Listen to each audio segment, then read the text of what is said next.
Crispy tasty ആയിട്ടുള്ള ഒരു cauliflower fry അങ്ങനെ ഉണ്ടാക്കിയാലോ? ഇപ്രാവശ്യം നെക്സ്റ്റ് പോയിട്ട് കോളിഫ്ലവർ എടുത്തപ്പോൾ അതിൽ വേസ്റ്റ് ഒന്നും ഇല്ലാണ്ട് അവർ ക്ലീൻ ചെയ്ത് വെച്ചിരിക്കണം കേട്ടോ. അതുകൊണ്ട് കുറച്ചും കൂടി എളുപ്പമായി. ക്ലീൻ ചെയ്യാനൊന്നും അധികം ഉണ്ടായിരുന്നില്ല. ഇതുപോലെ കഷ്ണം ചെറിയ ചെറിയ പീസാക്കാൻ വേണ്ടിയിട്ടേ ഉണ്ടായിരുന്നുള്ളൂ. അതെന്തായാലും ഇപ്പം നന്നായില്ലേ, അത്രയും കുറച്ച് പണിയെടുത്താൽ മതിയല്ലോ അല്ലേ. ഈ പൂരപ്പറമ്പിലൊക്കെ കോളിഫ്ലവർ വിൽക്കാറില്ലേ, അതെനിക്ക് ഭയങ്കര ഇഷ്ടമാണ് കേട്ടോ. എനിക്ക് മാത്രമല്ല ഒട്ടുമിക്ക ബാക്കിയുള്ളവർക്കൊക്കെ ഇഷ്ടമായിരിക്കും. കാരണം അതിൻ്റെ ക്രിസ്പിനെസ്സും പിന്നെ അതിൻ്റെ സ്മെല്ല് അവിടെ എല്ലായിടത്തും ഇങ്ങനെ പൂരപ്പറമ്പിലും അതുപോലെ മറ്റെന്തെങ്കിലും ഉത്സവങ്ങളൊക്കെ നടക്കുന്ന സ്ഥലത്താണെന്നുണ്ടെങ്കിൽ അവിടെയൊക്കെ ഉണ്ടാവും ഇതിൻ്റെ ഒരു സ്മെല്ല്. അപ്പോൾ നമുക്ക് എന്ത് ചെയ്യാൻ പറ്റില്ല, കഴിക്കാതിരിക്കാൻ പറ്റില്ല. അപ്പോൾ നമ്മളൊരു ബൗള് വാങ്ങിച്ച് കഴിക്കും. കുറച്ച് ക്വാണ്ടിറ്റി ഉണ്ടാവുള്ളൂ, പക്ഷേ എന്നാലും അതിനൊരു പ്രത്യേക ടേസ്റ്റാണ് കേട്ടോ. ഞാനിപ്പോൾ അതൊക്കെ ക്ലീൻ ചെയ്തുകൊണ്ടിരുന്നപ്പോൾ ആ കാര്യമൊക്കെ കേട്ടോ ആലോചിച്ചത്, എന്ത് ടേസ്റ്റായിരുന്നു എന്നൊക്കെ. ഇനിയിപ്പോൾ നാട്ടിലെ പൂരക്കാലമൊക്കെ അല്ലേ വരണതല്ല, പൂരക്കാലമാണ് നടന്നുകൊണ്ടിരിക്കണത്. വേണ്ട സൈസിൽ ക്ലീനാക്കി വെച്ചിരിക്കുന്ന കോളിഫ്ലവറിലേക്ക് നമുക്ക് കുറച്ച് മഞ്ഞൾപ്പൊടി വെള്ളം ഒഴിച്ചിട്ടൊന്ന് തിളപ്പിക്കാം. ഇനി നമുക്ക് അതിലേക്കുള്ള മസാല ഉണ്ടാക്കാം കേട്ടോ. ആദ്യം ഞാൻ കുറച്ച് അരിപ്പൊടിയാണ് എടുക്കുന്നത്. ഒരു ക്രിസ്പിനെസ്സൊക്കെ കിട്ടാൻ വേണ്ടിയിട്ട് ഈ അരിപ്പൊടി നല്ലതാണ്. പിന്നെ കുറച്ച് മൈദപ്പൊടി എടുക്കുന്നുണ്ട് കേട്ടോ, ചെറിയൊരു ജോയിൻ്റൊക്കെ കിട്ടാൻ വേണ്ടിയിട്ട്. കുറച്ച് മൈദ എടുത്തിട്ടുണ്ട്, വളരെ കുറച്ച് മാത്രമേ എടുത്തിട്ടുള്ളൂ. അല്ലെങ്കിൽ ഒരു ബജ്ജിയുടെ ടേസ്റ്റ് വരും കൂടുതലായി കഴിഞ്ഞാൽ. നല്ല കളർ അങ്ങോട്ട് ഉണ്ടായിക്കോട്ടെ. അതുകൊണ്ട് നമുക്ക് കുറച്ച് കാശ്മീരി ചില്ലി അങ്ങോട്ട് ഇട്ട് കൊടുക്കാം. ഞാൻ ടീസ്പൂണും ടേബിൾ സ്പൂണൊന്നും പറയണില്ല കേട്ടോ. കാരണം ഓരോരുത്തർക്ക് അറിയാമല്ലോ അവരുടെ വീട്ടിലെ മുളക് പൊടി എത്ര എരിവുണ്ടാവും, എത്ര കളർ ഉണ്ടാവും എന്നൊക്കെ. അതിനനുസരിച്ച് അങ്ങോട്ട് ചേർത്തോളൂ.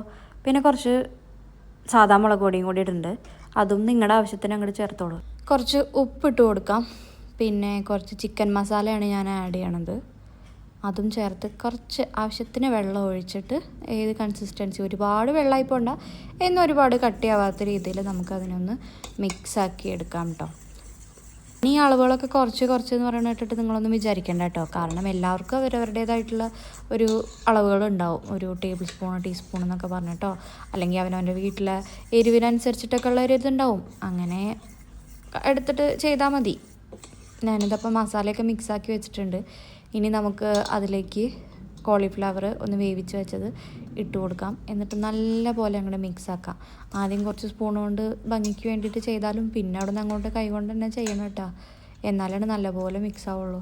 അപ്പോൾ നല്ലപോലെ അതൊന്ന് മിക്സാക്കി എല്ലായിടത്തും മസാല തേച്ച് റെഡിയാക്കിയിട്ട് കുറച്ച് നേരം നമുക്കൊന്ന് എടുത്ത് വയ്ക്കാം. അതിൽ പിടിക്കാനുള്ളതൊക്കെ കൂടി പിടിക്കട്ടെ. ഞാൻ മാരിനേറ്റ് ചെയ്തൊരു 1 hour എടുത്ത് വെച്ചു കേട്ടോ. ഇനി നമുക്കൊന്ന് ഫ്രൈ ചെയ്തെടുക്കാം.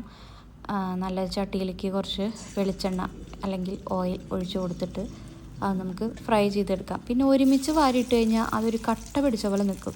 ഇതുപോലെ ഇങ്ങനെ വിട്ട് അവിടെയും ഇവിടെയൊക്കെ ആയിട്ട് ഇങ്ങനെ ഇട്ട് കൊടുത്തു കഴിഞ്ഞാൽ പിന്നെ നമുക്ക് ഓരോന്നായിട്ട് ഫ്രൈ ചെയ്ത് എടുക്കാനായിട്ട് പറ്റും കേട്ടോ. അപ്പോൾ അതൊന്ന് ശ്രദ്ധിച്ചോളൂ. ആദ്യമൊക്കെ ഞാൻ ഒന്നിച്ചങ്ങോട്ട് വാരിയിടില്ല പതിവ്. അപ്പോൾ കട്ട പോലെ ഇങ്ങനെ അതേപോലെ വാരിയെടുക്കുമായിരുന്നു. ഇങ്ങനെ വിട്ടൊന്നും കിട്ടില്ല.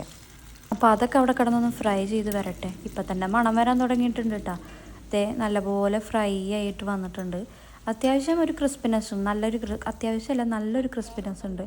ഇത് റെഡി ആയിട്ടുണ്ട്. അപ്പോൾ നമുക്കിനി കുറച്ച് എടുത്ത് കഴിച്ച് നോക്കാം. തൊട്ട് വയ്ക്കുമ്പോൾ തന്നെ അറിയാൻ പറ്റും നന്നായിട്ട് ക്രിസ്പി ആയിട്ട് തന്നെ കിട്ടിയിട്ടുണ്ട്. അപ്പോൾ എല്ലാവരും ഒന്ന് കഴിക്കാൻ തോന്നുമ്പോൾ ഒന്ന് പരീക്ഷിച്ച് നോക്കിക്കോളൂ കേട്ടോ. നല്ല റെസിപ്പിയാണ്. ഒരുപാട് മസാലയും സാധനങ്ങളൊന്നും ആവശ്യമില്ല. ഓക്കെ.